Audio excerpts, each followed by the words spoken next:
안녕하세요. 광야 말씀입니다. 하나님의 말씀은 하나님이십니다. 영적 침체의 가장 보편적이고 치명적인 원인이 바로 불균형에 있습니다.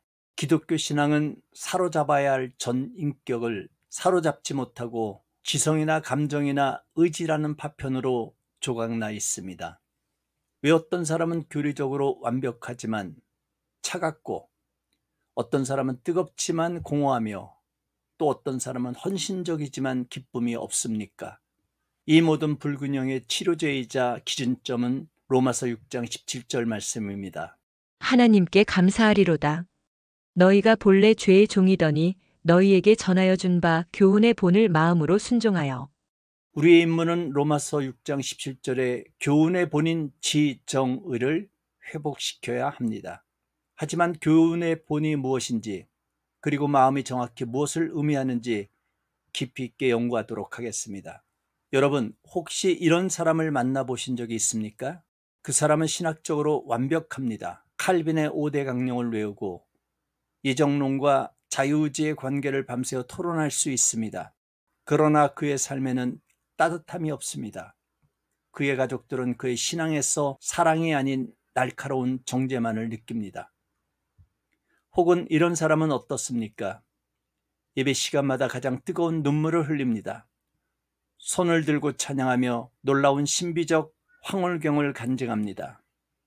그러나 예배당 문을 나서는 순간 그 사람의 삶은 진리의 기준 없이 흔들립니다. 마치 머리가 텅 비어 있는 것 같습니다. 아니면 이런 사람은 어떻습니까? 그는 누구보다 성실합니다. 새벽을 깨우고 모든 봉사에 앞장서며 스스로 정한 엄격한 규칙을 따라 살아갑니다. 그러나 그의 얼굴에는 기쁨이 없습니다. 그의 신앙은 결단이었을 뿐 붙잡힘이 아니었습니다. 이 세 사람의 공통점은 무엇입니까? 그들은 모두 그리스도인이라고 불리지만 모두 깊은 영적 침체 가운데 있습니다. 오늘 우리의 연구는 그리스도인의 영적 침체에 대해 다룰 것입니다. 이 현상은 기독교인의 생활 전체, 기독교인 생활의 불균형이 끼어진 상태라고 볼 수 있습니다. 하나님은 우리의 전 인격을 구원하셨는데 우리는 그 구원을 지성 혹은 감정 혹은 의지라는 작은 상자에 나누어 가두어 버렸습니다. 왜 우리의 신앙은 이토록 쉽게 조각나 버립니까? 이 문제를 해결하기 위해 우리는 로마서 6장 17절을 보겠습니다. 하나님께 감사하리로다.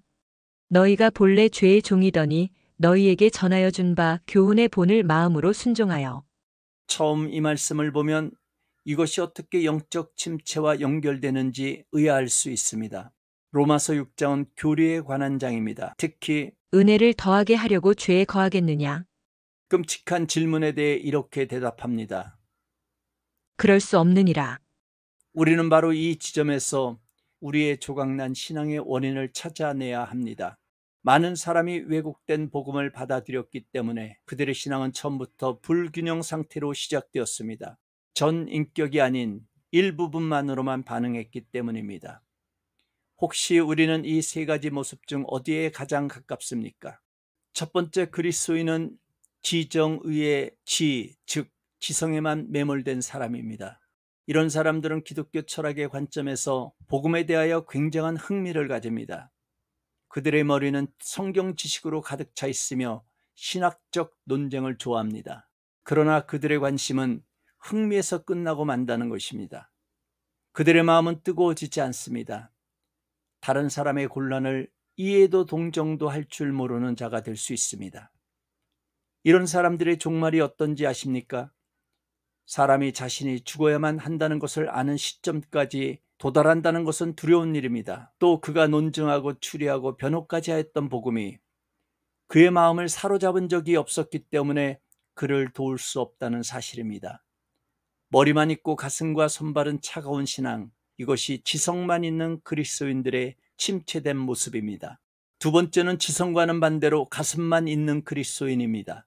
그런 사람은 심장에만 영향을 받아 정서, 신비적 현상, 예배의 감동, 예를 들면 아름다운 음악, 교회 분위기, 설교자의 감동된 이야기에만 반응합니다.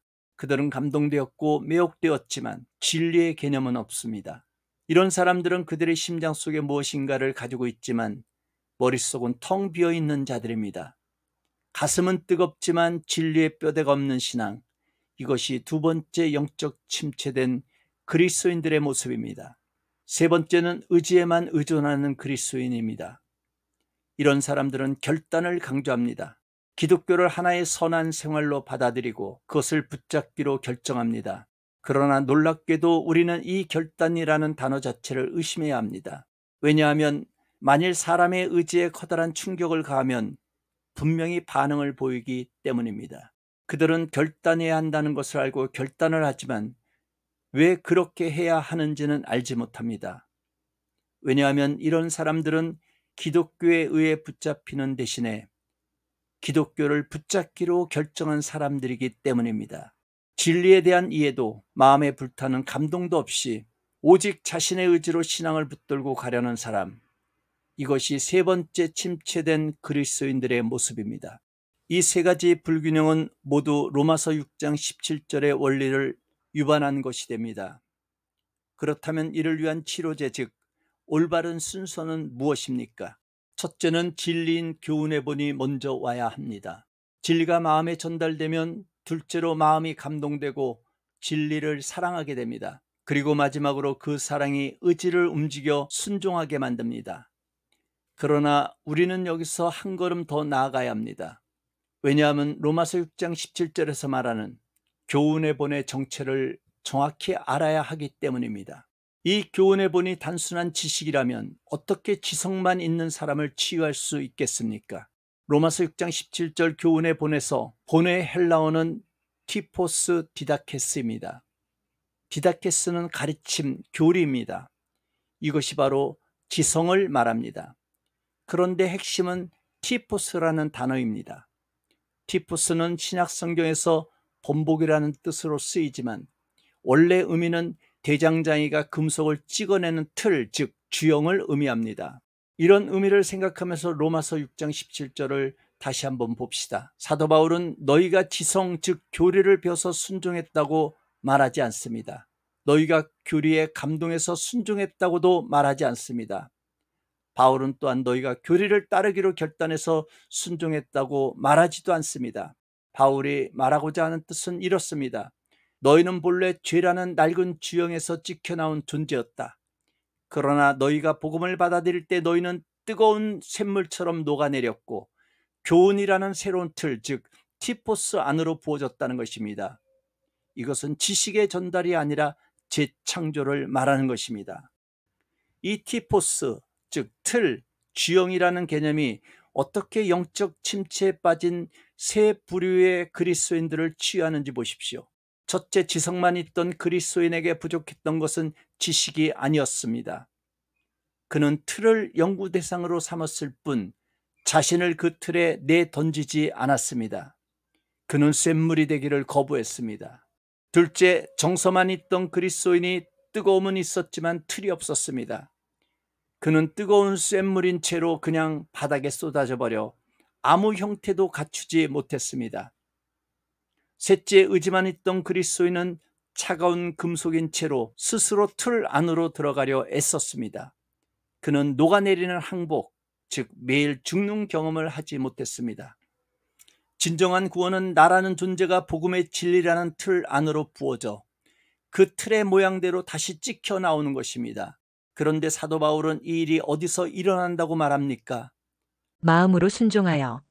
여기서 마음은 히브리적 사고에서는 감정만을 의미하지 않습니다. 마음은 인간 존재의 중심부, 즉 우리의 생각과 감정, 의지가 모두 나오는 전 인격을 말합니다. 그러므로 영적 침체의 해결은 교훈해 보니 우리의 전 인격을 사로잡을 때 일어납니다. 그래야 진리가 우리의 지성을 통과해 감정을 불태우고 의지를 굴복시키는 것입니다. 그렇다면 우리는 다시 찍어내는 이 교훈의 본, 즉 틀, 주형의 정체는 무엇입니까?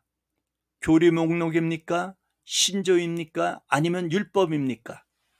아닙니다. 왜냐하면 의지의 그리스도인은 기독교를 붙잡으려 했습니다. 율법의 행위로 돌아가려 했습니다. 그러나 교훈의 본, 즉 틀은 율법이 아닙니다. 그 틀은 인격입니다. 그 틀은 예수 그리스도이십니다. 할렐루야. 로마서 8장 29절 하나님이 미리 아신 자들을 또한 그 아들의 형상을 본받게 하기 위하여 미리 정하셨으니 이는 그로 많은 형제 중에선 맏아들이 되게 하려 하심이니라. 우리는 그리스도라는 틀 안으로 부어졌다는 것입니다. 세 가지 균형을 해결하기 위한 올바른 순서가 무엇이라고 말합니까? 진리인 교훈의 본, 즉 예수 그리스도가 누구시며 그분이 하신 일이 무엇인지가 먼저 선포되어야 한다는 것입니다. 그러므로 진리를 진실로 깨닫는 것은 우리가 진리에 감동되어지고 진리를 사랑하고 있다는 것을 의미합니다. 그래야 우리가 십자가에서 녹아내리게 됩니다. 그 결과 우리는 그 틀인 예수 그리스도에게 순종을 하게 됩니다. 이 순종이 얼마나 필연적인지 이렇게 말합니다. 만일 우리가 그리스도와 하나됨을 인식했다면 우리는 절대로 우리가 죄를 짓겠는가라고 물을 수 없다는 것입니다. 예수 그리스도와 함께 다시 살아나는 것을 알고 믿는 사람은 예수님과 함께 새로운 삶 속으로 걸어가는 것을 갈망하게 될 것이다라고 말합니다.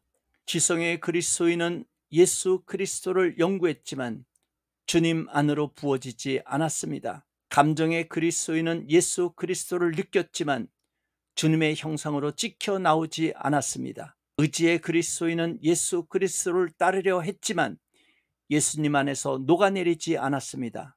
오늘 우리는 왜 우리의 신앙이 그토록 쉽게 무너지고 불균형에 빠지는지를 살펴보았습니다. 우리는 전 인격으로 하나님께 반응하는 대신 지성, 감정, 의지라는 파편으로 주님을 대하려 했습니다. 그리고 로마서 6장 17절을 통해 그 치유책을 발견했습니다. 해결은 우리의 지, 정, 의 중 어느 하나를 더 개발하는 데 있지 않습니다. 치유는 나라는 존재 전체가 예수 그리스도라는 교훈의 틀 안에서 완전히 부어지는 경험에 있습니다. 우리는 지금 어떤 모습으로 서 있습니까? 혹시 머리는 커졌지만 가슴은 식어버린 지성의 그리스도인의 모습입니까? 아니면 가슴은 뜨겁지만 진리의 기준 없이 흔들리는 감정의 그리스도인의 모습입니까? 그것도 아니라면 기쁨 없이 의무감만으로 버티는 기독교를 붙잡고 있는 의지의 그리스도인의 모습입니까? 이 모든 영적 침체의 궁극적 치료는 나의 노력을 포기하고 나의 전 인격이 예수 그리스도라는 틀 안에 완전히 잠기는 것입니다. 그때 우리는 더 이상 지나 정, 의로만 살지 않고 예수 그리스도로 살게 됩니다. 진리가 우리의 머리를 채우고 그 진리가 우리의 가슴을 뜨겁게 하며 그 뜨거움이 우리의 손과 발을 움직여 하나님께 순종하는 삶과 열매 맺기를 소망해 봅니다. 아멘.